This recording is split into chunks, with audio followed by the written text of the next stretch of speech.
All right, let's go ahead and get started. So before we start here tonight, I want to take a step back, right? And I want to consider essentially the Sunday way, if you will. So expanding upon the instructions you received, these are the 5 key components of what I would consider the lawn plan to be, right? And so from a conventional perspective, we would be focusing more so on potentially a weed application to start off the season, right? So a pre-emergent to essentially inhibit seed germination. We'd look to fertilize the grass over the course of the year and then essentially water and mow the lawn to maintain it. And that's essentially it, right? And we'd progress through the season like that. Now, with the Sunday plan, this will be adjusted slightly since we are a little bit later into the season than, or into the growing season for the majority of the areas as part of the webinar here tonight, but this is still useful information to keep in mind. So at the start of the season, or if you just signed up, this is where I would start would essentially be considering lawn preparation, right? And so what do I mean by preparation? Well, if we consider the lawn to be a dynamic system, right? This isn't a static system, and really consider what is occurring within the lawn, we'll have a better understanding of what may change and also be better prepared to react to these changes, right? So for example, be prepared to hear us chat about compacted soil. It's one of our favorite topics to discuss. And so if you notice there's a specific area in the lawn, you feel it receives a bit more traffic, the grass roots seem to be established a bit more shallow than the rest of the lawn, or a shallower depth than the rest of the lawn, tends to yellow a little bit quicker. This may be a sign that the soil is compacted, right? And so if we address this or understand this at the beginning of the year, determine whether or not to aerate or top dress, for example, to address any compaction concerns, we can then either mitigate or eliminate the chance of these areas really starting to show signs of stress as the season continues, or we'll be better prepared to essentially modify the environment or give the area a little bit more love, essentially, right, as the season progresses until we are able to resolve the area or improve the environment, right? So this is a key step, which we always try to highlight, and it's really, this is where I would say, or what leads to a successful year with the plan, right? Being able to have an understanding of the lawn. And if you're unsure, always feel free to reach out to us. We're always happy to chat about some of the potential factors we consider in the lawn. Secondly, we'll discuss weed control and essentially the difference between our 2 spot treatments. Thirdly, we'll chat about patching and repairing the lawn, so how to repair any thinner areas and when to do so. Fourthly, we'll discuss fertilizing and key tips, especially this spring has been quite abnormal for the majority of the country in dealing with potential drought conditions and what to consider there when applying the pouches. And then finally, like I said, concluding with a maintain slide, right? And essentially some of the common changes or issues you may see develop within the lawn over the course of the season, how to react to them or respond to them. Having said that, keep in mind that with all of these steps, considering the environment is crucial, right? So for example, from the fertilizer perspective, we'll provide recommendations for best practices when applying them, right? But if we are in a state where it's extremely dry, you feel that the grass is showing signs of stress, we may need to tweak our schedule a bit. So like I said, we'll expand upon this over the coming slides, but if there are any questions of, I'm wondering how the environment is going to affect this, please feel free to ask those questions in the Q&A box.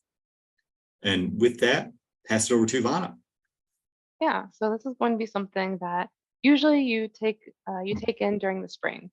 Lawn preparation is something usually that you do, as your grass is starting to wake up from winter.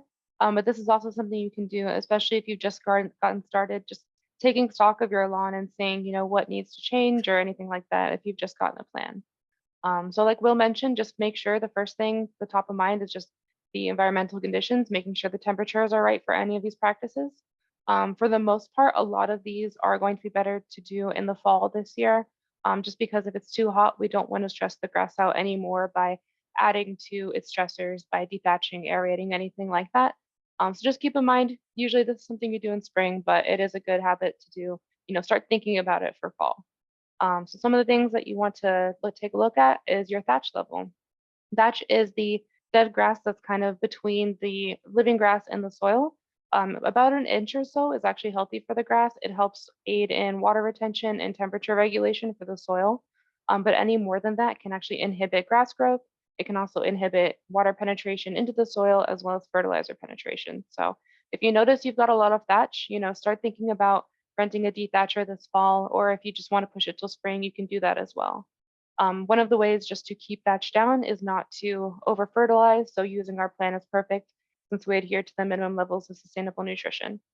The next thing to keep in mind is if you need to aerate. So this is really usually only for hard soils or soils that get a lot of traffic, as Will mentioned. Compacted soils are really bad at taking in water or fertilizer, anything like that. And it can also kind of crush the grass roots and inhibit growth there. So you really want to make sure that the soil's open, that it's available, so your grass roots can grow more deeply and help your grass out, as well as be able to retain some water and nutrients. Aerating is typically done in fall or spring. So again, just taking stock of your temperatures. Usually I recommend renting an aerator because you really only need it once or twice a season. So there's no reason to go buy it. So just rent one of those in the fall. You can go ahead and aerate your lawn. I did see a question about liquid aerators. Those can be great for soil health, but they don't really aerate the lawn.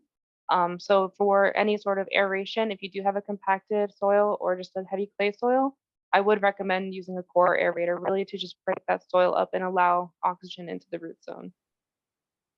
And getting into soil texture, there are a couple things that you may need to do this fall as well. One of them is to take stock of your pH. So pH is something that can be very important if you're on the extremes, but if you're not, then there's really no need to worry about it. So anything lower than I'd say like a 4.5 or anything higher than an 8.5, that's when you kind of want to start trying out different things to help your soil. But anything in that range, your soil is going to be just fine. And just knowing that pH affects the nutrient availability in your soil. So if you have a very acidic soil, you might have a calcium deficiency. If you've got a very basic soil, you could have an iron deficiency, things like that. So addressing this in the fall would be to lime if your soil is too acidic. Lime comes in pellets. You just spread it over your lawn like you would a granular fertilizer. And the same thing with sulfur if your soil is too basic. So just knowing that usually it doesn't need to be amended, but if it does, using lime or sulfur will really help. One thing to note though is that you will need repeat applications for these. It's not kind of like a one done thing. Usually with soil, it's going to take multiple applications of something to really change it. So just knowing that you may have to do this year after year in order to get results. And then this would also be, fall would be a great time to take stock of your lawn. If it's a little lumpy, after winter, after the snow melts, you can get some lumps in your lawn. This can also be the case in summer. If it dries and wets over and over again, the soil can kind of move around. So taking stock on if you need to level your lawn or if you need to top dress it, if your soil is low in organic matter. Both of these things can be done at the same time. So just spreading an even layer of topsoil and compost over your lawn will really help improve the organic matter. And in turn, this helps with your soil health, your soil texture. It helps your grass not be as stressed during drought times and things like that. Ivana, you brought up a really good point, right? Where ideally we're looking at spring or fall, right? Just trying to make sure we're not going to head into stressful conditions when completing some of these actions. But the key takeaway here, right? The majority of these practices aren't necessarily required, right? Or steps that we need to complete. So one of the questions which we received is how often are soil samples collected by Sunday, right? And this is a great question, especially from the perspective of how often would we be looking to collect a sample, and how, I guess, expanding more so upon these practices not necessarily being a required portion of the plan, right? Yeah, so using soil samples, we do the first one initially. We haven't been around for very long, so we haven't actually had the chance to retest anybody's soils yet. But typically you'd want to do 3 to 4 years on average. It does take a very long time for soil to change. It's been here thousands of years. It's been developing and developing. It takes a lot of effort and a lot of time to enact any changes in the soil. And I did see we had a question just knowing that lime is to increase the pH, so making it more basic. Sulfur is to make the lawn more acidic to bring down the pH. Yeah, soil samples will be taken about 3 to 4 years. But again, if you're not actively trying to change your soil, there's most likely not going to be a lot of changes in it.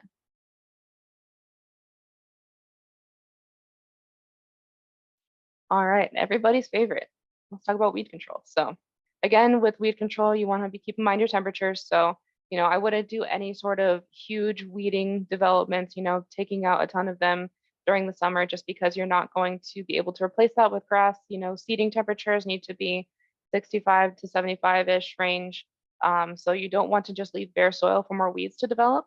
So typically we think of weed control in the summer as more of a maintenance period. So just kind of taking stock of the weeds that you have, making sure that if it's something that is very quickly spreading, take account of that. If you need to, you can rip it out. Typically, we just recommend mowing often and bagging your clippings just to remove any flowers or seed heads from these plants, just to make sure that they're not propagating themselves too quickly in your soil. If it's something like a clover, something like that, I tend to just recommend to leave it until you can get into the fall. You can get rid of that weed, and then you can seed that area pretty heavily to make sure that there's no bare soil.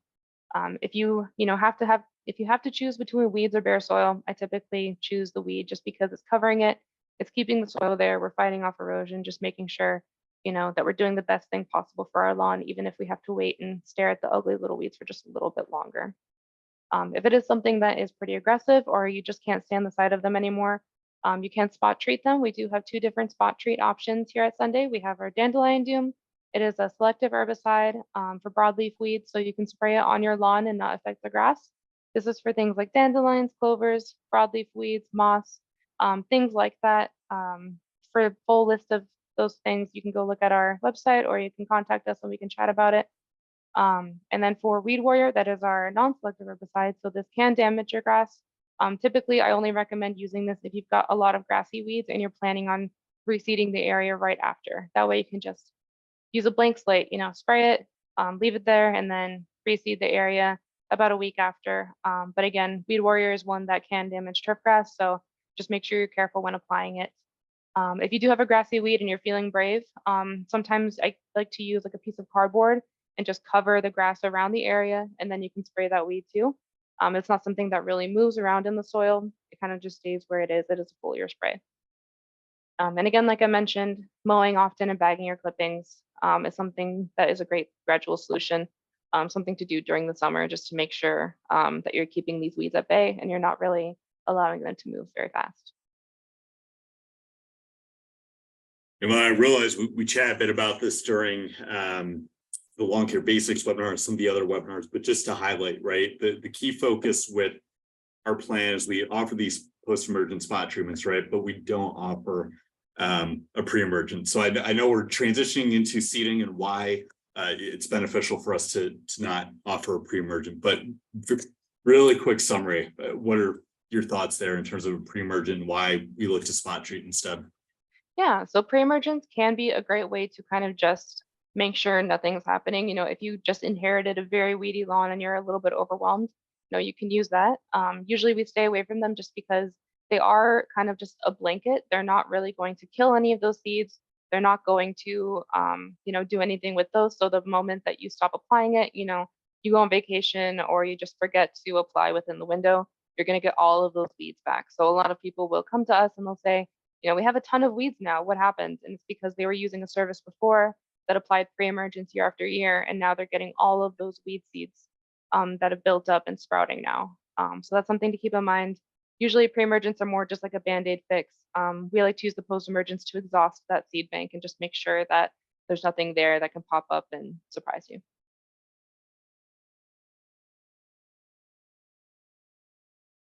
All right, chatting about patching now. So this again, something that you're going to have to do usually in fall. If you started with bare patches already, this would be a great time just to check why they're there. If it's something that is in the soil or if it's a pest issue, things like that, we'll get into that in the maintain slide.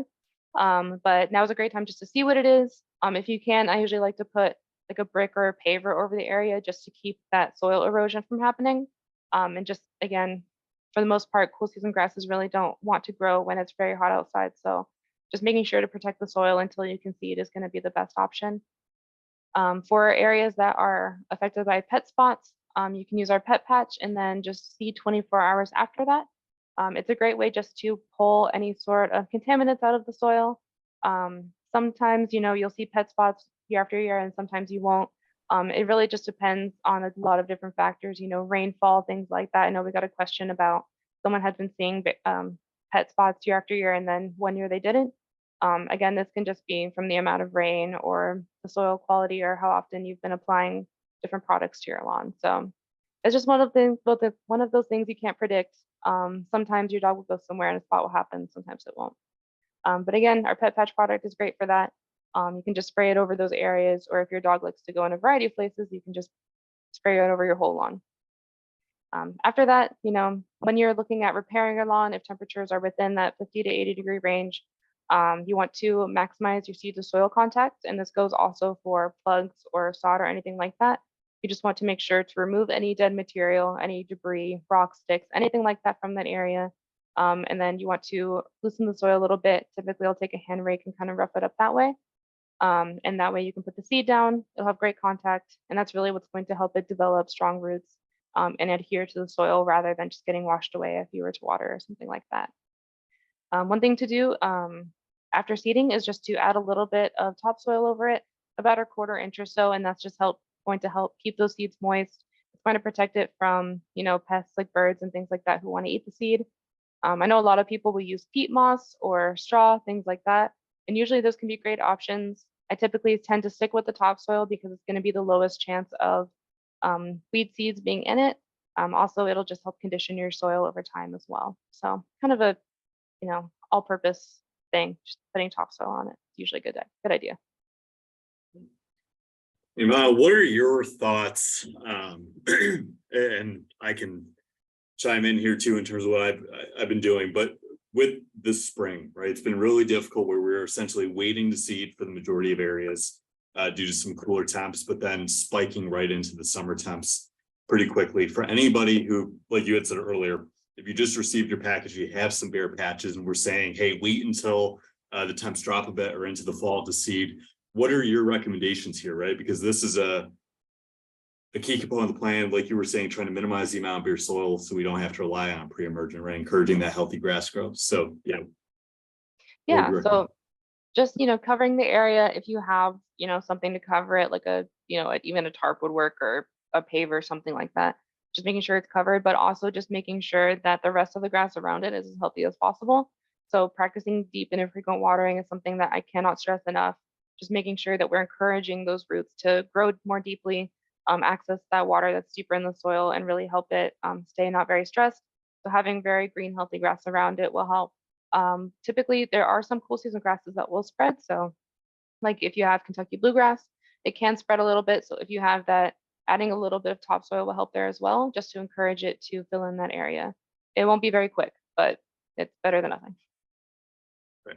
I know we're coming up on time here in 8 minutes, and you still have me to listen to for a couple of slides, so we'll probably be running over. But we did have a question regarding growing grass around maple trees, right? And not even necessarily maple trees, just trees in general. What are your thoughts there?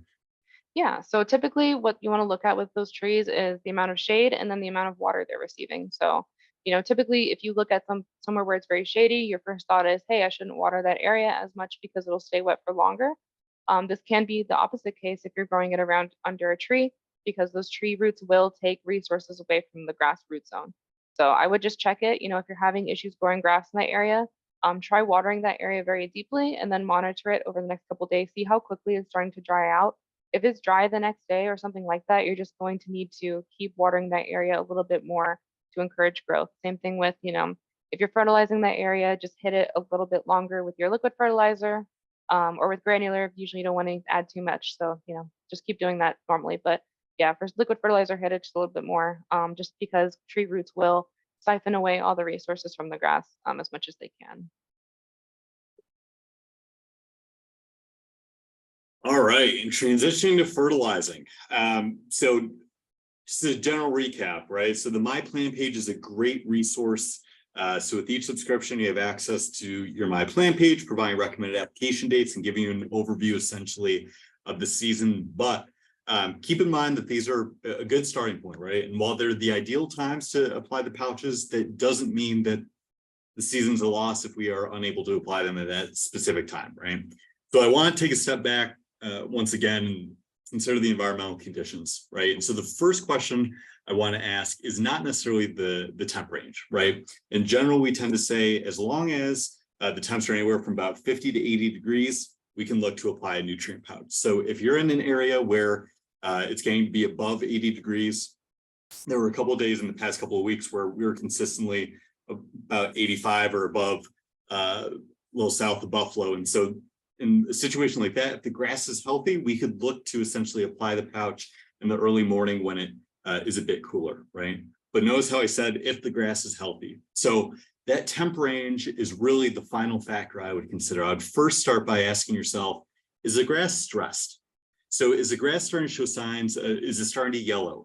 Is it starting to show signs of heat stress or drought stress? If it's been a very dry spring, like it has been for a portion of the country, maybe it's best to hold on to these pouches for the time being, and we can chat about a deep and frequent watering schedule, make sure we maintain that grass, or wait essentially until the temps drop and or we get a bit of rain before applying the pouches, right? So consider if the grass is stressed. Secondly, consider if the grass is actively growing. So if we're at a point in the summer where it's been continues like it has been, and essentially the grass starts to enter a summer dormancy, right? So if you're used to a warm season grass, for example, further south where you're dealing with more of a brown grass in the winter months, similar concept, but due to the warmer temps in the summertime, we can see a cool season grass start to enter that summer dormancy. So if we end up in that position where we're essentially allowing the lawn to go gold, if you will, we chat a bit more about this in our Prepping for a Better Summer Lawn webinar. Then, and Ivana, we're hosting that on Thursday for the coastal northern coast, right? Yes, that's Thursday. Okay. And we had the northern central last week on our YouTube page. But essentially, worst case scenario, if you're at a point where you feel that the grass isn't going to be able to benefit from the nutrient pouch application, we can hold on to it, and then we would look to incorporate it once temps start to drop and we have enough precipitation, essentially make sure the grass is healthy. In terms of watering, we do recommend watering before an application. So essentially, if the grass is healthy, right, if it's showing signs of drought stress, again, I wouldn't look to apply a pouch, but we could essentially look to water lightly just to help saturate that soil a bit, ensure the pouch is best absorbed. But I wouldn't necessarily consider this to be one of your waterings for the week, right? It's going to be a very minimal amount of water.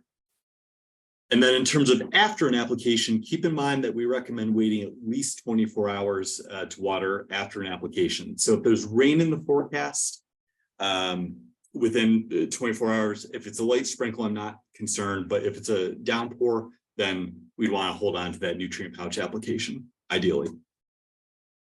And in terms of mowing, we do recommend mowing before an application, essentially help open up that turf canopy a bit, ensure the pouch is best absorbed or makes contact with grass essentially on the ground.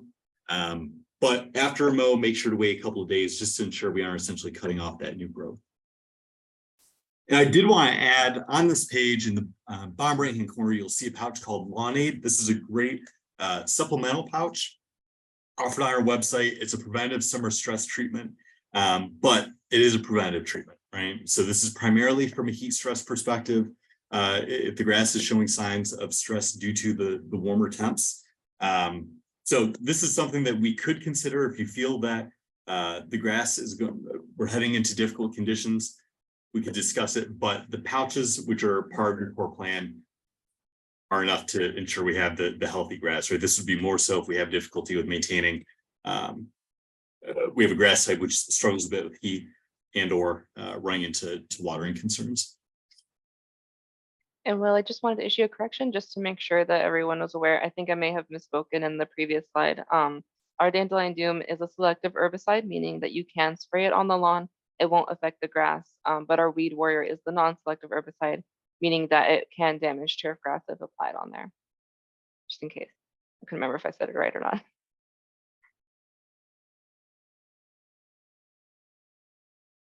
All right, and transitioning to maintain. So we continue through the season here. We're keeping an eye on, we can prep for the season. We've repaired the bare patches, or we're taking stock of the areas to repair them in the fall, but we're still starting to see some changes develop within the lawn. What to do, right? So the first step here is to consider, again, the environmental conditions. Has there been a spike in the temperature recently, right? Has there been a change in the amount of precipitation? So has there been less than is normal for this time of year? Has there been more? Have you audited your sprinkler system recently? So if you don't have an irrigation system and you're using a hose end sprayer, completely fine, but we still would recommend completing an audit, right? So essentially determining how much water is being put down throughout the lawn during a set watering, just to make sure we're aiming for about ½ an inch per session and about 1 inch of water per week, factoring in natural precipitation as well. So this is a great option just to make sure we aren't running into any concerns of some areas receiving too much water or other areas not receiving any at all, right? Secondly, we recommend keeping track of these changes, right? So as silly as it may sound, keeping a journal of essentially these changes which develop throughout the lawn is always a great practice. It makes it extremely, it simplifies our conversation as well. If you reach out to us to say, hey, I noticed this change in this date, this is what seemed to occur, this is what had taken place before I noticed the change. It started here and it expanded quickly, or it started here and hasn't expanded. These are all great notes to make and helps us identify essentially how best to proceed. And then lastly, we'll look to develop a plan. So what we have included here are just some pictures essentially of common issues or questions we may receive over the course of the summer. So looking at this image here, start to see some brown patches, maybe some thinner areas. There are a number of factors which could be at play. So this could be a sign of some areas not draining as well as others, right? So we'd be looking to aerate and or top dress in the fall. Could be a sign of an area where we're mowing a little bit lower than we prefer. So essentially we're removing more of the grass blades length than we prefer when cut and stressing the grass. Could be an area where the grass doesn't respond quite as well to certain temp, right? So if this were right after the winter time, maybe a grass which didn't handle the colder temps. If it's heading into the summer, maybe it's actually a weed which we thought was a grass. So for example, annual bluegrass, right, which will start to die off with the summer heat. We'd start to see these patches develop. So these are all, and also if we're putting too much water down, we could be starting to see the signs of a disease issue, right?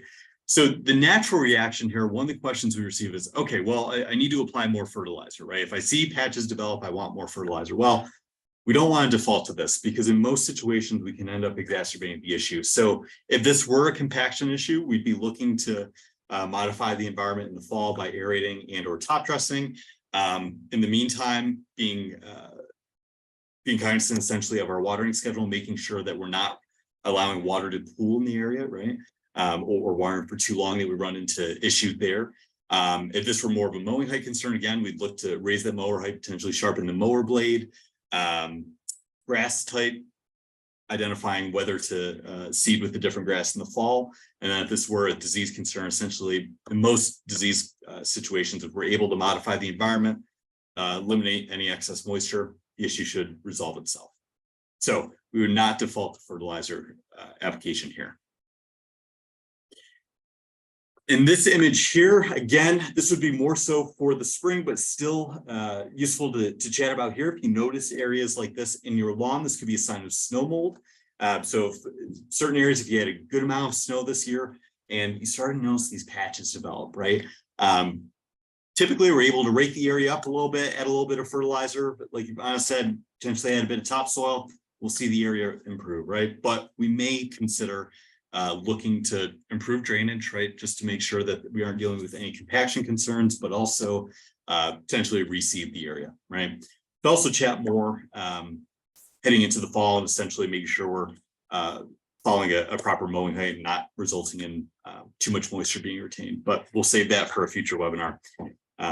So again, this is a situation where I wouldn't necessarily default to a fertilizer application. I'd be looking to A, address the environment, but then also B, consider whether to repair it. Thirdly, we did have a customer reach out asking about grubs and essentially how that would fit into the plan. And so this isn't necessarily grub damage, but This image from Michigan State is a great example. If we start to see patches develop within the lawn, which don't seem to correlate with other stressors. Now, sometimes they will end up culminating or essentially combining together, right, to end up exacerbating the issue. But pest damage can always be a bit abnormal, right, where it tends to be in areas where we don't expect there to be damage. So if there doesn't seem to be a rhyme or reason, I'd start to look to see if the grass is still well rooted, right? So if you tug on the grass, if it comes right up, dig into the soil, see if we see any signs of grubs within the top couple of inches. We could discuss a soapy water flush test, which will also be in one of the blog articles we send out in the follow-up email, test for some other turfgrass pests. But another example where we would look to essentially identify the issue, most likely look to repair the area in the fall, but would not default to a fertilizer application. And lastly, just a general yellowing or going gold throughout the entire lawn. This could just be drought stress, right? So if this is an area which tends to receive a bit more sun exposure or doesn't receive quite as much water as the rest of the lawn, then good chance that this is essentially the lawn responding to the environment, right? And so like we had discussed on the previous slide, we could chat about ensuring that we're following a deep and infrequent watering schedule, but we may also discuss allowing the lawn to enter that summer dormancy, conserve our resources, and then once the temps start to drop a bit, we can follow back up with the plan. So like I said, prepping for a better summer lawn is a great additional webinar to take a look at either on our YouTube channel or tune in on Thursday, providing a bit more information as well there. And as a general recap, if we were to combine all three of these stressors or break these stressors into three separate categories. First, if you notice signs of weak roots, most likely a pest issue, so we'd be looking to complete the test noted in that blog article and most likely repair the area. If the grass is a spongy or discolored appearance, could be a sign of a fungus. So we again would look to audit the sprinkler system, make sure we aren't providing excess moisture in the area, and the issue should resolve itself. And lastly, if the lawn just has a dry, almost bluish grayish hue, the grass doesn't bounce back up if walking across it, then this could be a sign of drought stress, right? And we'd again be looking at considering the watering schedule, but then also whether it would be beneficial to essentially allow that lawn to enter a summer dormancy. And Will, can you clarify the water schedule that you mentioned earlier? We just had someone had a question about it. Yeah, so with water, right? Ideally, I would say, especially for, well, for some of our customers, especially in the Northeast, right? We would expect spring and fall, we're most likely not going to have to supplement much water, right? We expect natural precipitation to fulfill that 1 inch that we're looking for. This year has been, again, a bit abnormal. So depending on where you're located, you might need to tweak it slightly. So over the course of the growing season, so let's just say roughly, we'll say April until October or so, right? Give or take.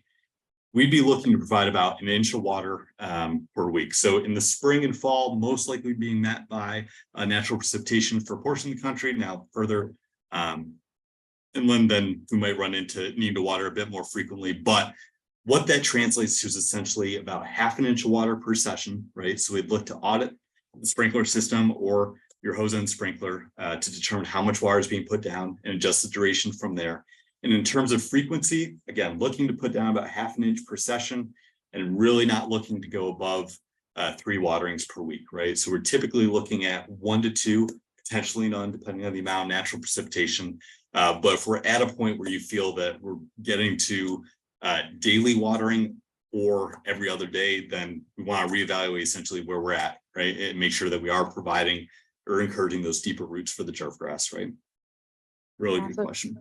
Generally about 1 inch per week. So 1/2 inch per session is kind of what we recommend if we don't know your watering schedule yet. It's a good baseline and then you can adjust from there. So adding one if it's too hot, removing one if you're getting some fungal issues or if it's staying wet for a while. And Brian, I did want to talk about top dressing. I'm glad you asked because I don't think we actually had the terminology on that slide. So top dressing is just the act of adding some topsoil or compost to your lawn, and that is either to aid in seed germination or to improve your soil. So this would be the case, if your soil doesn't have a lot of organic matter, if it's clay and it has a lot of cracks, or if it's sandy and you can see that the water drains too quickly, adding some topsoil or compost over that area will help adjust the soil over time. Again, it's not going to be a quick fix. It's something you have to do repeatedly. But at least for my lawn in Texas, where it's very clay heavy and there's not a lot of organic matter, that's something that I do year after year just to improve the soil. And you can use a mix of topsoil and compost, or you can use one or the other. It's up to you. Perfect. All right. I know we are running, and my apologies for blazing through the slides here, but no, we're running over by quite a bit. So truly appreciate you all staying here. But we'll try to get this wrapped up here as quickly as possible. So see, in terms of remaining questions, we did have a question. This would have been helpful to state at the beginning, so apologize for that. Does Ohio count as cool weather? Yes. So essentially, there is an article on our blog. This may be something we can chat about too. Make sure to send this out. But from a cool season and warm season perspective, there's an area in the country which we consider to be the transition zone, right, where we could really run into cool or warm season grass. But yeah, I would say north of maybe North Carolina, Tennessee or so, we would consider to be a cool season grass. So Ohio, while certainly experiencing warmer weather during the summertime, we would consider to be a cool season grass. And we did have a question about ants in the lawn. This is something that I personally deal with a lot. There are different things to do. So basically, they aren't going to want to be in an area that gets a lot of deep watering. So making sure you adhere to a deep and a frequent watering schedule will make sure that they don't really want to stay. If you still keep getting those hills appearing in your grass, washing them down anytime you have the hose out is another great option. I've been doing it at least once a day. We also have our ant audios and our fire ant fighter for sale as well. These are ant bait, so you'll just sprinkle it over that area and they'll consume it and expire. But yeah, anything like that, just making sure to make it as unlivable of an area as possible is going to be the best option for ants. Perfect. And I believe the remaining questions were primarily relating to weed control.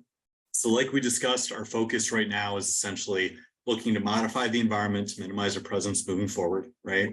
Right now, we want to ask the question if we're most likely not going to be able to repair the area. So essentially trying to contain any viable seed is the focus, and then looking to repair in the fall.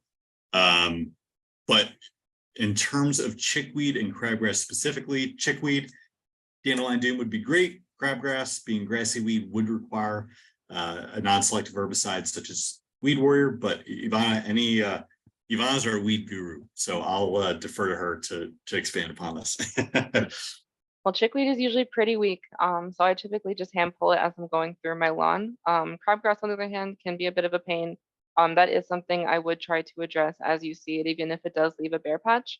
I kind of go the lazy gardener method, and I throw a brick on top of it and just let it kill itself under the brick instead of having to do anything. But that is a very long-term solution. It's not something that a lot of people really want to deal with. So using a Weed Warrior can help there.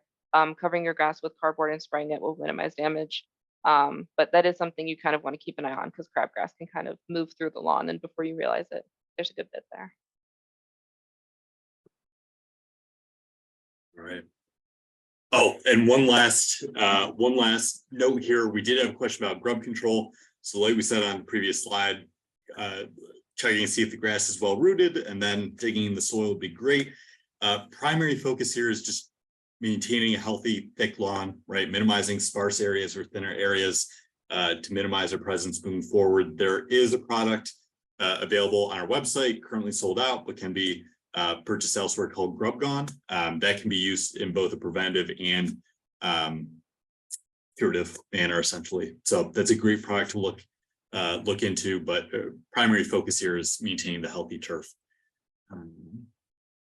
And Steve, it kind of depends on what you'd like to do. So if you hand pull them, there's no need to spray. But if usually I'll take my mower and I'll mow the entire lawn, and afterward I'll go and spray the weeds that way. So kind of what you want to do. If it's easy to hand pull, I'll just hand pull it and negate the need for any sort of herbicide. But if it is something that you don't want to deal with, you don't want to hand pull it, or if it's something difficult to hand pull, you can just cut the top and spray, and that'll be perfectly fine as well.